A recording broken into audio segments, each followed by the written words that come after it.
What up, my fellow brothers? We have gathered here today to go over Records of Ragnarok, newest chapter today, chapter 86. Obviously, there's spoilers, and the energy output has always been great, but I need you to provide even more to resurrect the legendary French fry warrior that will save the humans from the gods and even from this fraud of a primordial god, Archie.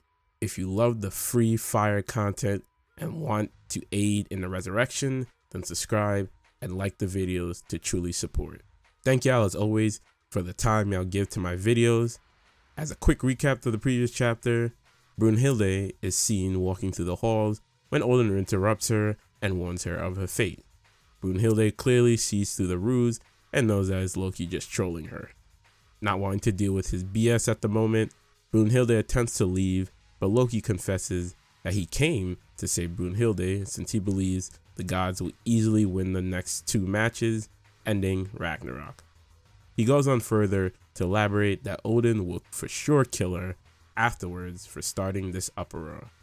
Still unfazed, Loki proposes he'll talk to Odin to spare her since the other gods won't really care what happens to her, and he claims to also be on Odin's good side. Yeah, okay, bro. Anyway, Brunhilde knows Loki is slick and asks if he would want anything in return.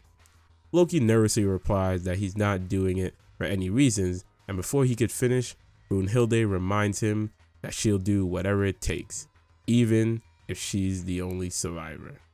Loki reluctantly wishes her luck in succeeding with Siegfried's rescue, guessing that's the reason she's doing all this, which triggers Brunhilde for a moment, but she simply shuts down Loki's proposal and advises that he should worry about himself.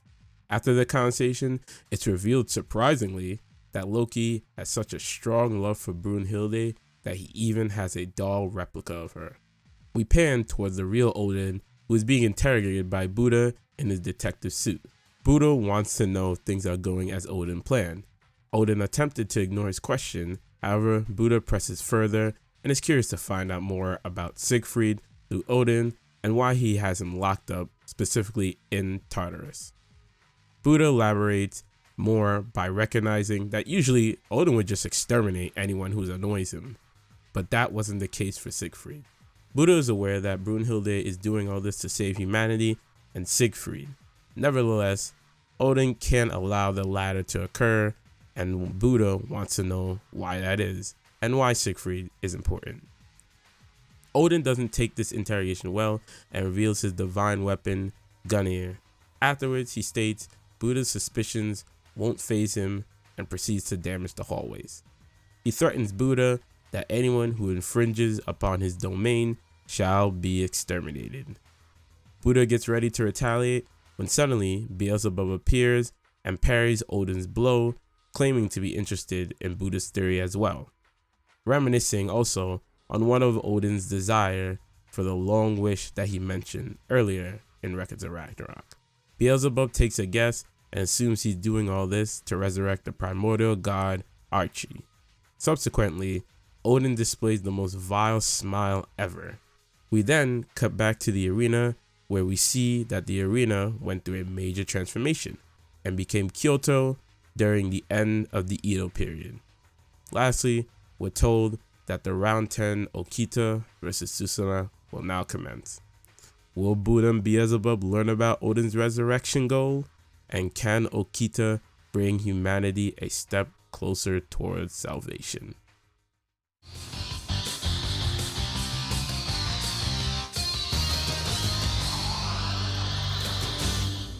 Now, before we get into this new chapter, I will give you a slight warning. There are a lot of pronunciations in this chapter, so please do not shoot me with a gun for mispronouncing some of these. I will try my absolute best. I'm no perfectionist, so you get what you get. With this new chapter, we start with Heimdall revealing to us that this time it was Susanoo that requested to have the area be recreated in Kyoto, Japan's image.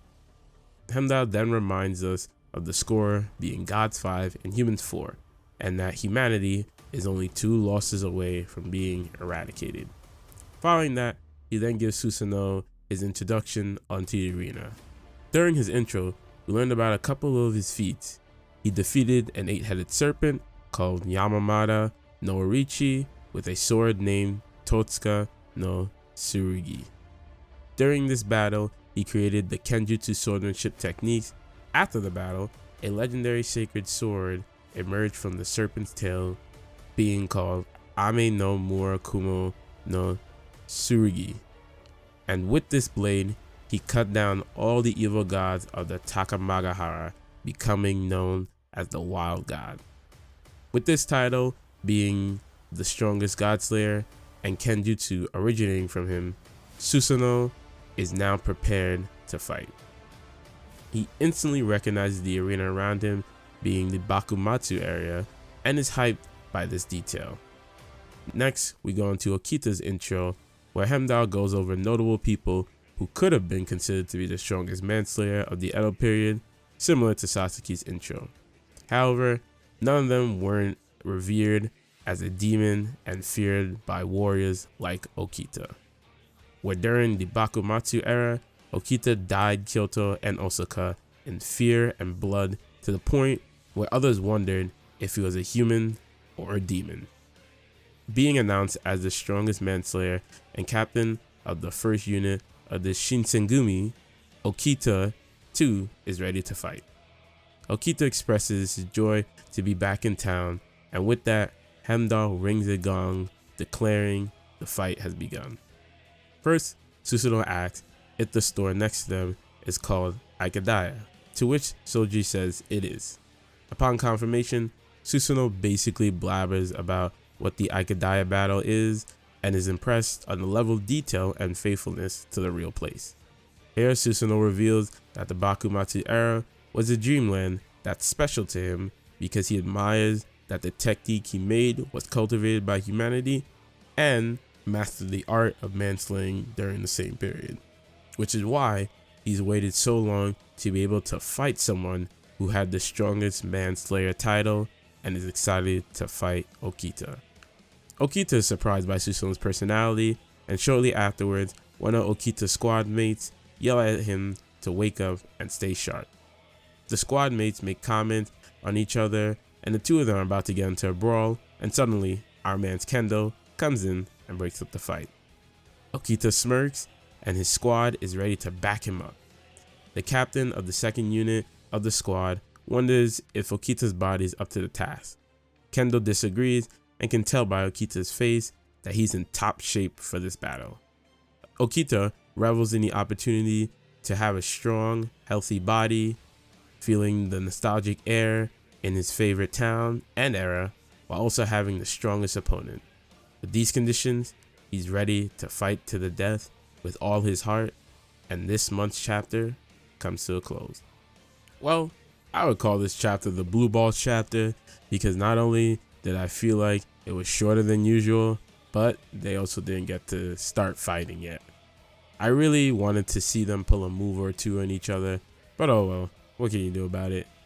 Overall, I count this as an average chapter since it really was just to get their intros out of the way and see how they interact with each other before clashing. Similar to round 4, we got a massive arena change, but instead, Susanoo God requested it this time. And not only that, but it's a place where he calls his dreamland, a place that, once again to remind you, humans lived amongst. I believe that these choices and his attention to detail on the arena shows how much he admires and respects humans to a certain degree. Despite his serious look, the dude actually seems like a respectable, good god, which is funny because Okita really wanted to fight the evil god, Loki. I'm excited to see Susanoo use that sacred treasure sword in action as well. Both intros were nice, nothing spectacular about them. I do like how Okita is referred to as a demon child, and I'm curious to know if he's done some messed up things during his time alive to earn that reputation, or was he just that OP that they just couldn't comprehend his strength. I love how both of them enjoy the arena and know a lot about it, which really makes me think that they'll for sure use it to their advantage and will be moving around the area a lot since it is massive as well. I imagine they'll know the whole place like the back of their hand, and I'm 100% messing with Okita's squad. They might by far be my most favorite audience. I'm liking each of their designs, and they really pull up, giving me that Akatsuki Squad or the Phantom Troop vibes. Finally, Okita being able to completely have a healthy body and being psyched, hopefully he'll be able to impress Susanoo with his mastered manslaying skills. But that'll be a discussion for the next chapter once it releases. Anyways, thank you for taking your time out of your busy day to tune into my content. Love y'all as always, and keep up the support by liking and subscribing to the channel. Comment what y'all thought about the chapter, what was your favorite moment, and how you feel about the two fighters so far. I'll catch y'all later. Have a safe one out there. Peace.